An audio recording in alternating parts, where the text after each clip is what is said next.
এই মুহূর্তে দাঁড়িয়ে আমরা সবাই বোধহয় সেই আলোরই প্রার্থী। জ্ঞানের আলো, মুক্তির আলো প্রতি মুহূর্তে আমাদের কামনায়, আমাদের প্রার্থনায়। আরও এক অতিথি শিল্পীকে এই মুহূর্তে আমরা মঞ্চে পাব।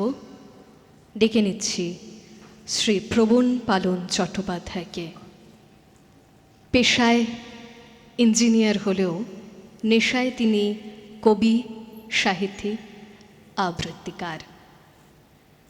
বিভিন্ন সামাজিক এবং সমাজসেবী সংগঠনের সঙ্গেও যুক্ত।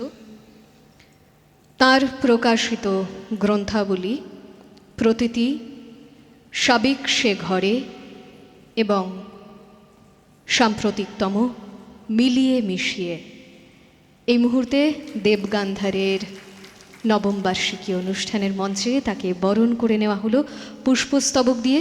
তার থেকেও আমরা শুনে নিতে চাইব দু চারটি লাইন।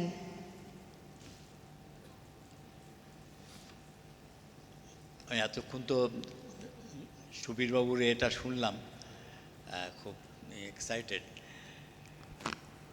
আর দেবগান্ধারের যে উপস্থাপনা ছিল প্রথম থেকে এখন পর্যন্ত, আমি পুরোপুরি আবিষ্ট। সেখানে কবিতা বলাটা মনে হয় বেমানান, তবু একটু অন্য স্বাদের কবিতা বলার চেষ্টা করছি।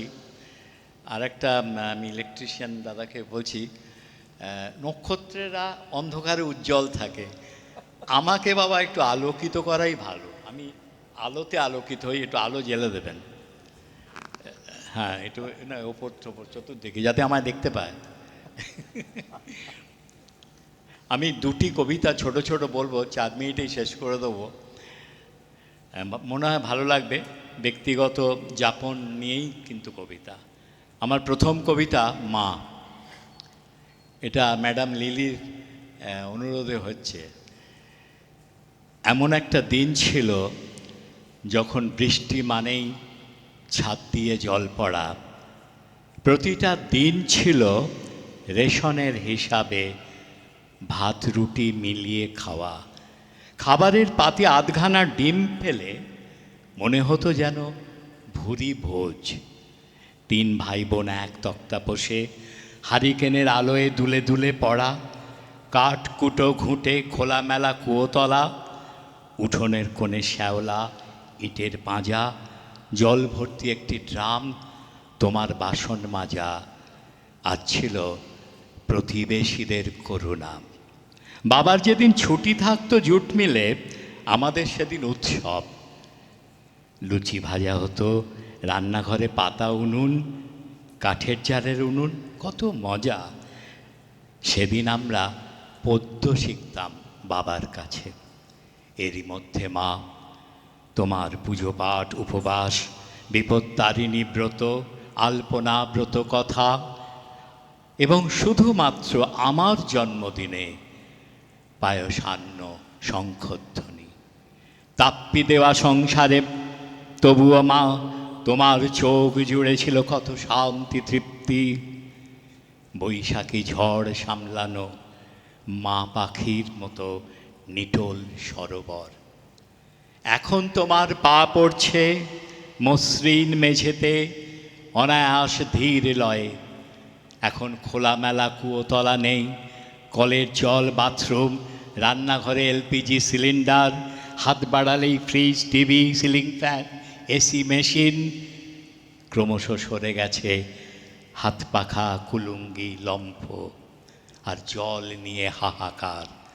এখন প্রতিবেশী তোমার খোঁজ নেয়, টেলিফোন বেজে ওঠে, তুমি কথা বলো। তবুও মা তোমার হাসিতে লহর ছোটে না। স্নানের পরে চশমা পরে চেয়ারে বসে এক মনে কি ভাবো উদাস দৃষ্টিতে। বিশ্রাম তোমাকে আনন্দ দেয় না, বৃষ্টি তোমাকে কবিতা দেয় না, শরৎ তোমাকে উচ্ছ্বাসী করে না, শীত তোমাকে পিঠে পুলি দেয় না। এ এক অসহ্য অপূর্ণতা, সব পেয়েছির সংসারে, না পাওয়ার যন্ত্রণা। আমরা কি মা হারানোর মধ্যে সুখ খুঁজি? বহুদিন আমরা তুমুল বৃষ্টিতে ভিজিনি, কতদিন আমরা উচ্চ ঈশ্বরে হাসিনি ভদ্রতা বিঘ্নিত হবে বলে। মা, তোমার সেই হাসি আমাদের মধ্যে অনুরণিত করো মা পাখির মতো নিটোল প্রত্যয়ে। আমার দ্বিতীয় কবিতা এখনকার যাপন চিত্র মনে করেই। ধোঁয়া হয়ে গেল, কিতকিত করে এক্কা দোক্কা, ঘর কিনে নিয়ে এওকে টেক্কা, ঝগড়ার হাটে দুজনে ধাক্কা, এই হাতে কিছু এ হাত পক্কা, সব উড়ে গেল। নাম পাতাপাতি চোখ বেঁধে খেলা, রাজাকে দেখো না নেই বলে ফেলা, কিংবা পিড্ডু সাত ঘুঁটি চালা, পুণ্যি পুকুর ব্রত কথা বলা, ধোঁয়া হয়ে গেল। মাঠে জঙ্গলে ঘোরা সাদা মাটা, হুস হুস খেলা, বাধাহীন ছোটা, গোলপোস্ট হবে সরু গাছ কাটা, রোগ ভোগ নেই কাদা মাঠে হাঁটা, কোথায় হারালো। গঙ্গা ফড়িং প্রজাপতি ডানা, ওদিকে ছুটো না মায়েদের মানা, খেলাধুলা ফেলে পড়াশুনো টানা, প্রথম হবার যুগ যন্ত্রণা কে যে এনে দিল।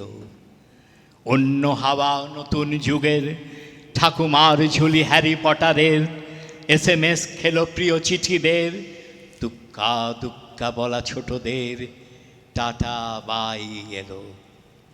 মেনে নিতে হবে নতুন ছন্দ, জয় পরাজয় ভালো মন্দ, দাদু দিদার দ্বিধাও দ্বন্দ্ব, নতুন মোড়কে একই সুগন্ধ, মুখোমুখি এলো।